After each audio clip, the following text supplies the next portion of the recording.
Hello friends, welcome to Priya வீட்டு சமையல்.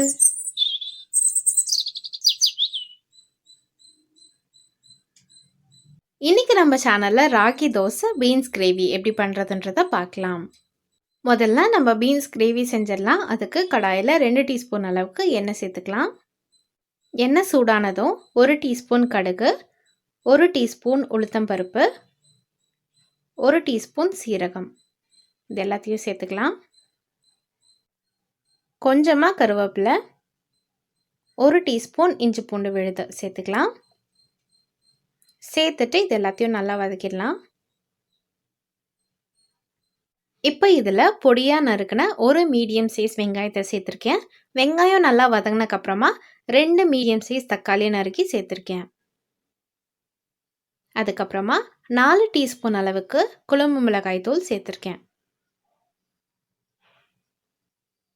இது எல்லாத்தையும் சேர்த்துட்டு நல்லா கலந்துடலாம். எல்லாத்தையுமே நல்லா வதக்கிடலாம். கொஞ்சமாக தண்ணி சேர்த்துட்டு வதக்கிடலாம், இல்லைன்னா மசாலா கரிஞ்சிரும். இது எல்லாத்தையும் நல்லா வதக்கிடலாம். இந்த மசாலா நல்லா கொதி வந்ததும் 100 கிராம் பீன்ஸை சின்ன சின்னதாக கட் பண்ணி வச்சுருக்கேன். அது எல்லாத்தையும் இதில் சேர்த்துட்டு பீன்ஸையும் இது கூட நல்லா வதக்கிடலாம். இப்போ இதில் கிரேவிக்காக 200 ml அளவுக்கு தண்ணி சேர்த்துருக்கேன். நீங்கள் அதிகமாக கூட சேர்த்துக்கலாம்.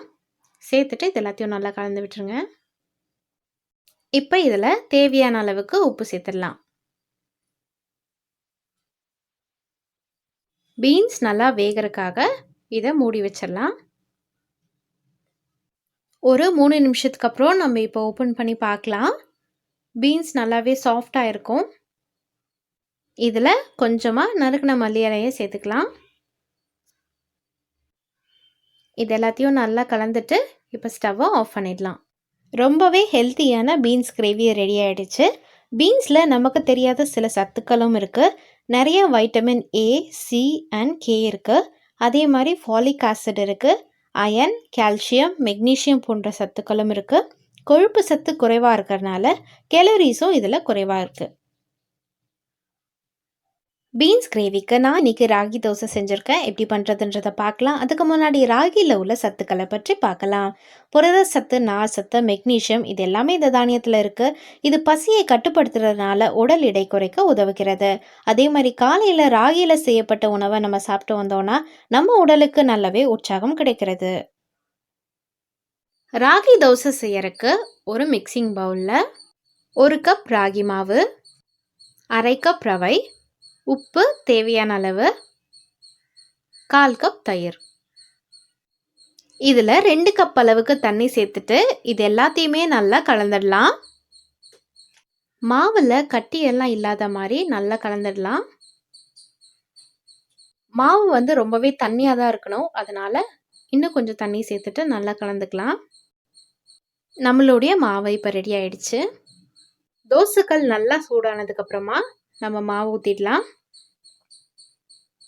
இந்த மாதிரி நடுவில் கேப் இருக்கணும். அதை சுற்றி எண்ணெய் சேர்த்துக்கலாம். தோசை இப்போ ரெடி ஆகிடுச்சு. இதை இன்னொரு சைடும் திருப்பி போட்டுக்கலாம். திருப்பி போட்டதுக்கப்புறமா 1 நிமிஷம் வேக வச்சா போதும். அதுக்கப்புறமா ஒரு பிளேட்டுக்கு ட்ரான்ஸ்ஃபர் பண்ணிடலாம். இப்போ நான் மீதி இருக்கிற எல்லா மாவுலேயுமே தோசை செஞ்சுக்கிறேன். தோசை சூப்பராக கிறிஸ்பியாக வரும். நீங்களும் கண்டிப்பாக ட்ரை பண்ணி பாருங்கள். நம்மளுடைய சுவையான ராகி தோசை தயாராகிடுச்சு.